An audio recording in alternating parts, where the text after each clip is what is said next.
Hi, I'm Randy Nonnenberg. I'm the co-founder of Trailer. Bring a Trailer is an auction platform online for selling interesting vehicles like the ones you see here behind me. We have a vibrant community on Bring a Trailer, and it's always interesting to meet people from that community. And today we have a very special guest. We're so excited both to learn that he's part of the community and kind of to learn his story and what he's up to, what he can share about his experience. Our guest is Malcolm Gladwell. He needs no introduction, but I'll give the quick rundown on some of the things that have brought him to the forefront. He's a journalist, author, public speaker. He's written 6 books, at least, 5 of them being New York Times bestsellers. His latest book is Talking to Strangers, What We Should Know About People We Don't Know, which I think is interesting and overlaps with the internet and internet communities and what we're doing on Bring a Trailer. He also has a very popular podcast called Revisionist History, which is actually where we learned that he was interested in cars and BAT, because he has mentioned BAT on, and naturally he did. Many of his fans reached out to me and my phone blew up and he said, "Oh my goodness, Malcolm Gladwell is talking about BAT on his podcast." And it was sort of a watershed moment for BAT and for me personally. So Malcolm, welcome. Thanks for joining. Not at all. Thank you. I feel like no single human being has been responsible for a greater loss of productivity on my part than you. So I'm not even sure whether I should be happy or angry at you. But no, I'm delighted to be chatting with you and meet you. Thanks very much. We get that reaction a lot, right? BAT, what it has done for the sort of macro GDP or anything like that, because of people slowing down their productivity at their jobs. They'd rather be surfing cars on BAT. But there's a lot of transactions happening on BAT, so we think we're also sort of helping there when we can. But anyhow, did I miss anything big in the intro? Those are some major talking points, some cool things that you're up to. Yeah. And obviously, it's super, super interesting and compelling to us. A lot of people have ideas about, who's in the BAT community, and it's a little bit mysterious sometimes, but to have someone so notable such as yourself to be involved there is very interesting. So we'd love to hear about your background, and then we'll kind of touch on cars and how you came into that part as well. Maybe those two stories mixed together. Can you give a little insight there? Yeah, I was grew up in Canada. I was born in England, grew up in Canada in Southern Ontario, and was a car fanatic from the get-go. In fact, in 1975 or 4, I rode away and I collected car brochures for every car made in the Western world. The only cars I didn't get were behind the Iron Curtain. So I have, to this day, I still have them. I have pristine brochures on everything, all those beautiful old Porsches, the whole 9 yards. And I've never stopped being a car fanatic. But recently what's happened is I've discovered this world I used to all be by myself. And now I have all these friends, some of them weirdly like, and BAT is at the center of it all. Because now we have something that we all congregate around, and I'm constantly sharing, or they're sharing with me some car that we desperately want to buy. And, so it's kind of made my obsession come alive. Amazing. Well, that's fun to hear. We hear that story a lot, but we never know who's doing it. So to hear that you're doing that is very gratifying and fun to hear. So what kind of things on BAT get your attention? I want to get into the community component because you're such an expert on, human behavior and the human experience. But first off, the cars or types or things that resonate with your history, or what makes you jump in and want to forward something to a friend? Well, I have very specific things I'm looking for at any given time. I should say that I have 5 cars, and that is about 2 too many. And so most of this now is in the realm of I need to get rid of something before I buy something new. But so I'm always looking. There's certain things I look for that I would seriously consider buying. Like I want to get a low mileage Chevy SS, and you often have lovely SSs on there. My friend Dan, who's a huge BAT guy and has like 30 cars, has been jumping up and down about first generation NSXs. So I now look at NSX. There was a lovely one on just the other day on Bring a Trailer. And then I have the most serious of my, and the most practical of my fantasies is I want a 2014 or earlier 3 Series wagon. I guess that's E90. I want an E90 6-cylinder manual wagon. Really, really hard to find in low mileage form. And so I go, my excuse every morning for going on BAT is, do they have this wagon? So, and then what happens is I get sucked into all kinds of other, but I have, what I'm not interested in is exotics, but I'll look at them, but I'm never going to buy a Ferrari. I it doesn't fit in them, but I will eyeball them and, send the link to my cousin and talk about, but I have, there's always a couple of cars in the back of my head that I would buy if garage space opened up. Makes sense. I like your answers. They're sort of all over the map, kind of like mine are, and many of our users are, right? You can never predict it. Yeah, you can't.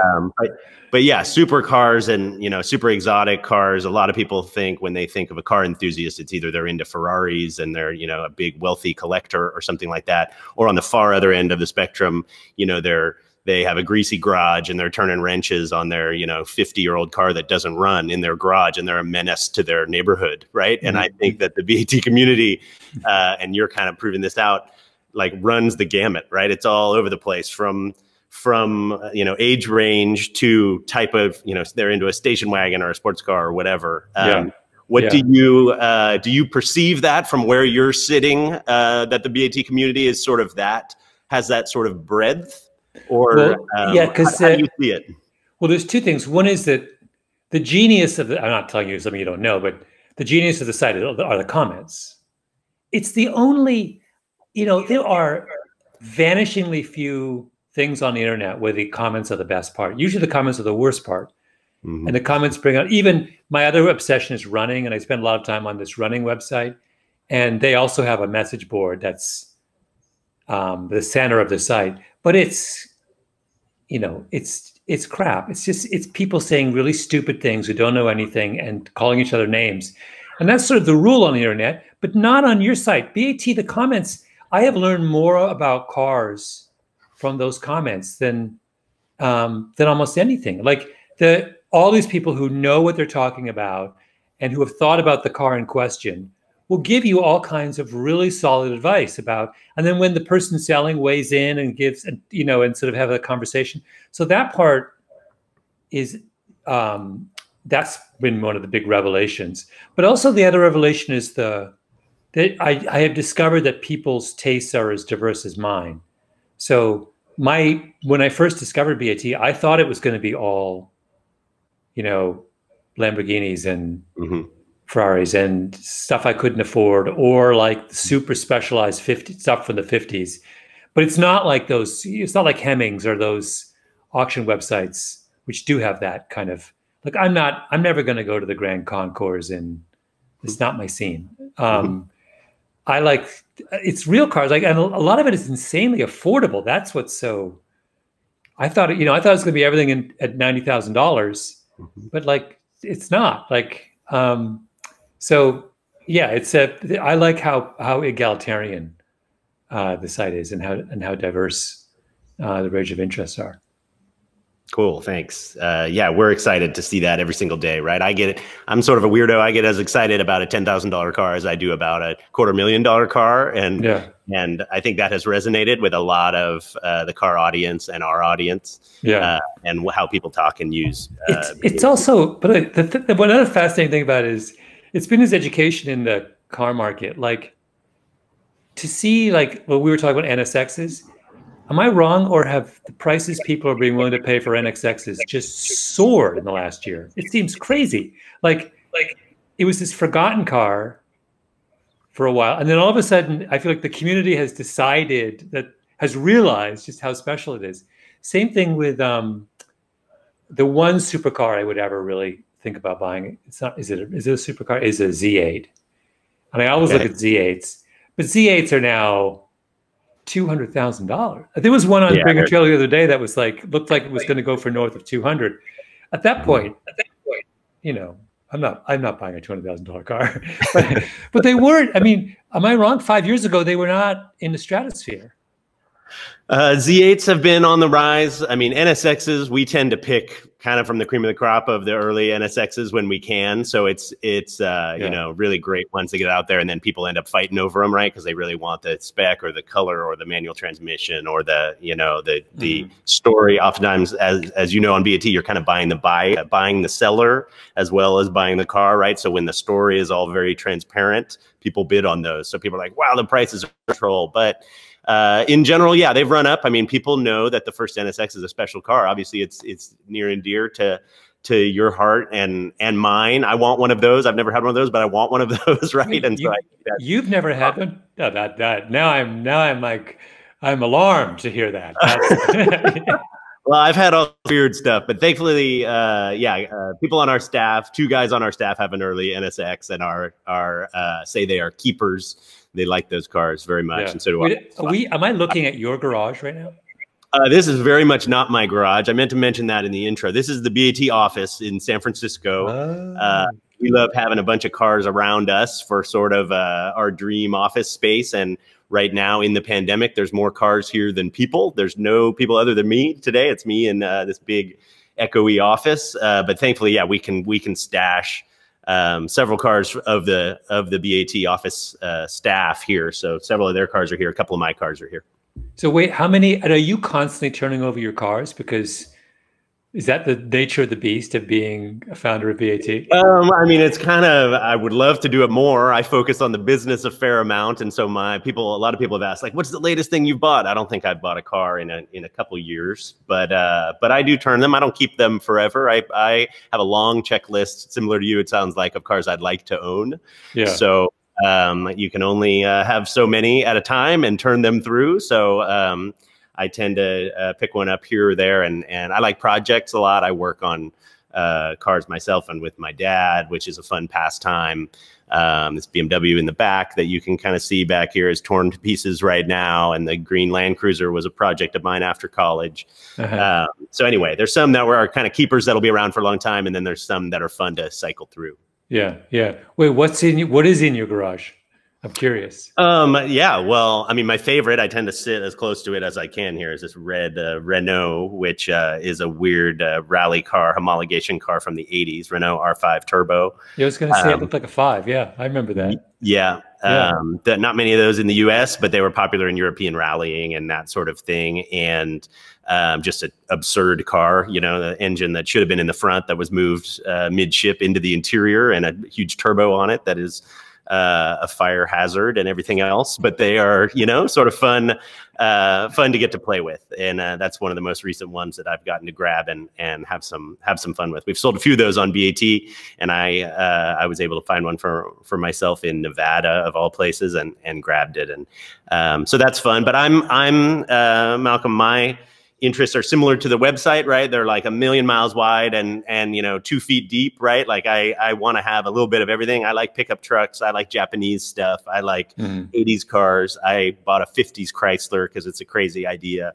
And you know, I like sort of things all over the map, and that sort of variety. I think a lot of people have that sort of interest. There's very specific mark resources you can go to on the website that are really only about one little, you know, sliver of the car universe, and there's a lot of expertise there. But the comments on BAT and the discussion of the wide array of cars we have is more broad than that, and I think that's part of why, you know, the site has grown and the audience has grown. So I'd love to get back to the community component of BAT and some of your expertise that you bring in from the broader human experience, and maybe can speak to it a little bit. We talked about you know, who these people are, maybe in exotics versus more mainstream type cars. The online community component, you said, you know, BAT is rare in that Here we're in an unusual pandemic environment, and we've seen just like everybody rush online and start engaging online. Have you, thought about that point in time that we're in right now? And can you point to a couple of human observations or components that you see as why people are acting how they are right now? Mm-hmm. Well, it's in many different forms. I mean, there are healthy and unhealthy forms of this.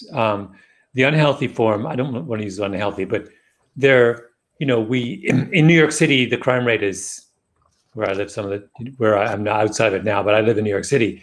Crime rate's gone up quite dramatically in the last 4 months. That's the unhealthy part of it, and it makes sense. A lot of people have left the city. People have lost their jobs. Everything seems up in the air. That's one manifestation of what happens. The other manifestation is that people are looking for to form new kinds of connections and join healthy communities. We don't have a lot of options. I can't. I belong to a track club. We don't have practices anymore. I can't watch NBA basketball anymore. I mean, there's all these things that have been taken away, and the question is, can you find something that's as fulfilling to fill that gap? And I mean, that's obviously why BAT is seeing this kind of explosion, because as I said before, it's this rare community that's not toxic. I mean, I don't understand. I mean, sometimes I wonder, like, how is even my running message board is toxic. Not wholly, but heavily, but not this one. I mean, it's like there's something about this. I always think that I have the same experience whenever you find a mechanic who really likes working on cars. I'm always struck by how happy they seem. And there's something about being engrossed, being able to master something that's complicated, and being respected by the people who bring you their cars, that makes for a very satisfying life and work. And I think there's a version of that maybe that's happening online, that when you read someone's comments on a car and it's clear they know what they're talking about, or you can always tell when they know what they're talking about. It's just, why would you give them anything but respect? There's no opportunity for like, why would you sound off or say something nasty? So maybe there's something about this. It's the thing that's always attracted me about this world, which is it does seem to have a kind of it's the right kind of obsession. That's great.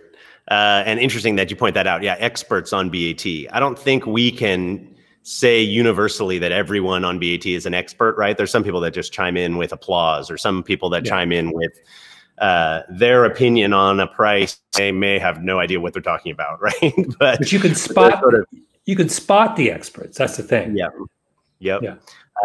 And so what do you think about that interaction of expert and non-expert? This is something we wrestle with all the time in terms of, do you only want to, filter it out and make sure everybody, has some sort of pre-qualified expertise, or do you, throw open the gates as wide as you can, and have everybody chiming in, and it's much more of a melting pot? What do you think about sort of mixing those types of folks? This is a sort of ongoing, continual curation challenge that we have with the way that the community interacts.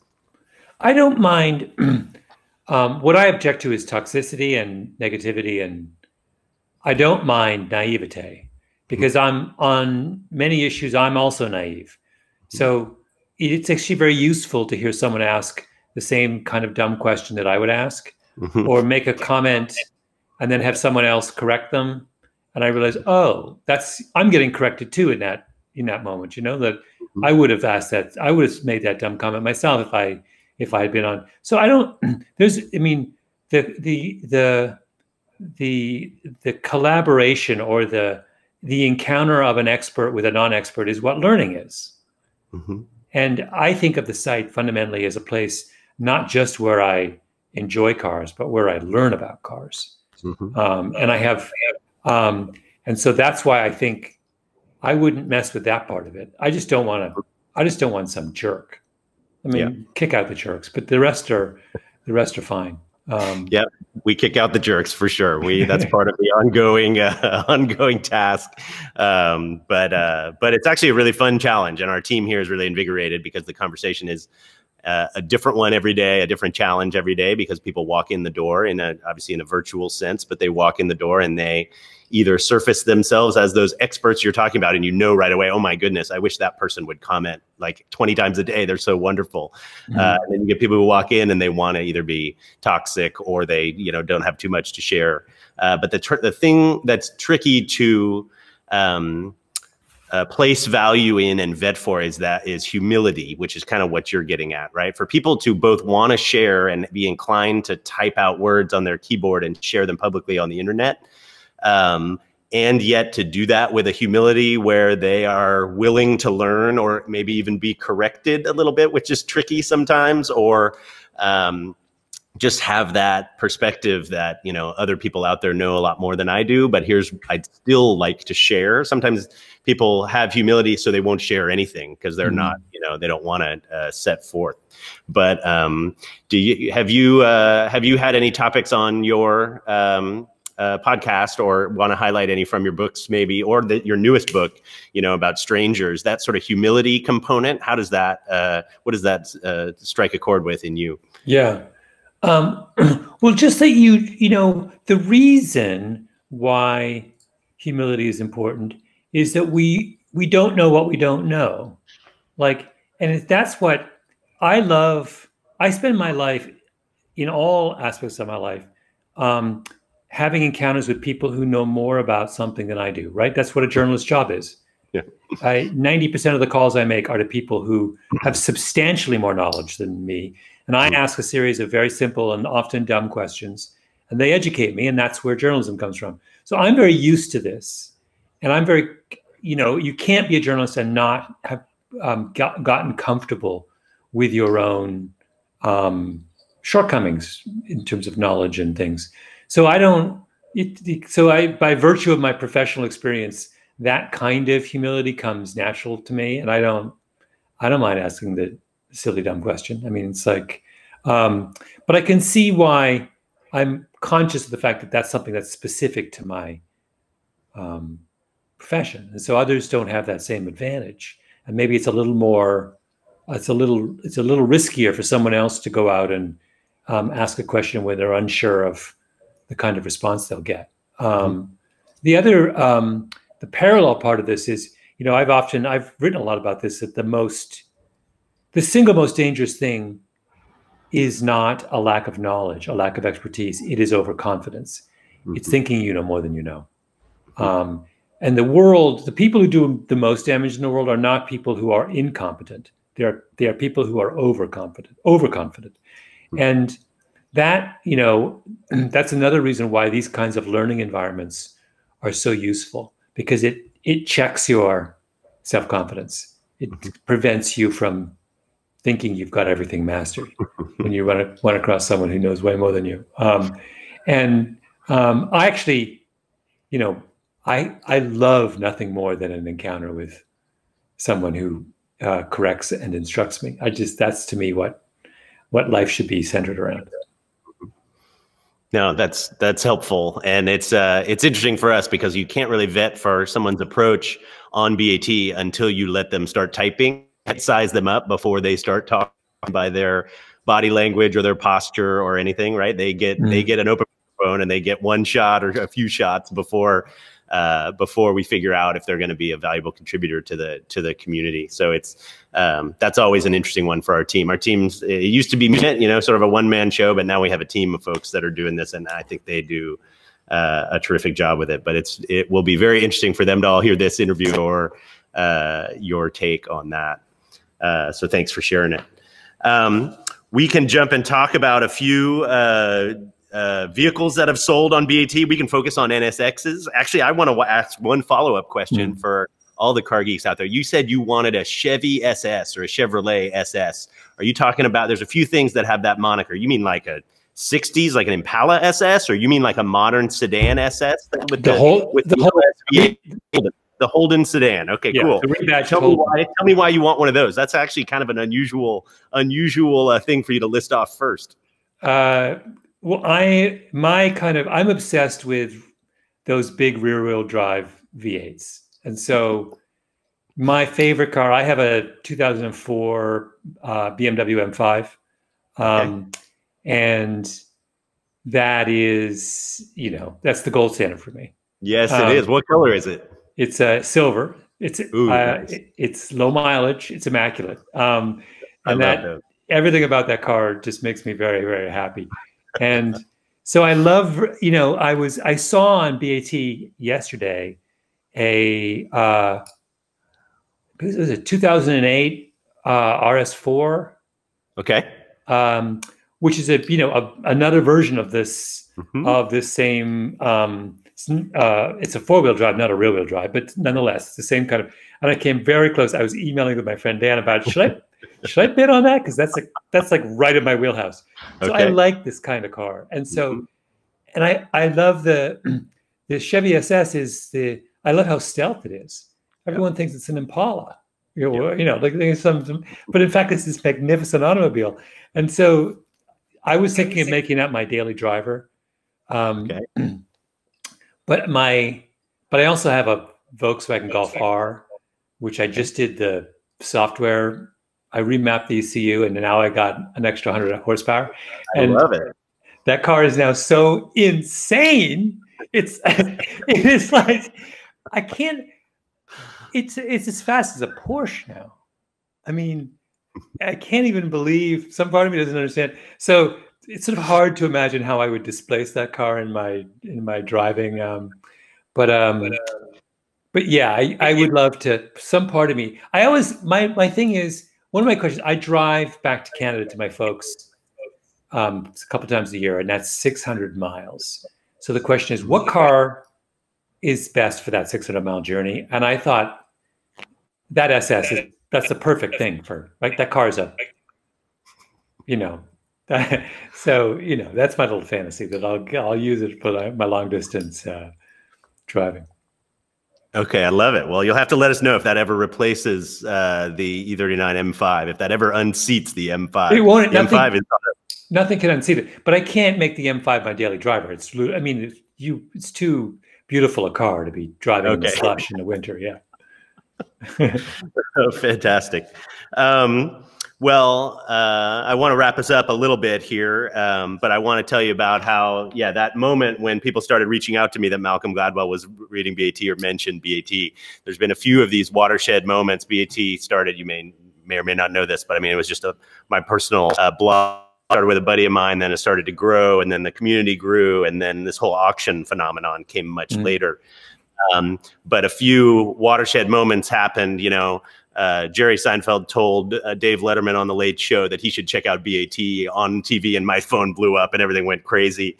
And then Jay Leno bought a car on BAT and announced it, and it went crazy. And then, honestly, the third Malcolm Gladwell said it on his podcast, and that I wouldn't expect. Like, my sister reached out to me, like everybody reached out to me, because it's an interesting, it's always very informative of what the overlap is between BAT and another audience, right? Who was up watching late night TV that night, and then who was, download your podcast and be listening to it. So anyway, really appreciated that you both mentioned it, and it was important enough and part of your routine enough that it was even worthy of being mentioned. It was really flattering.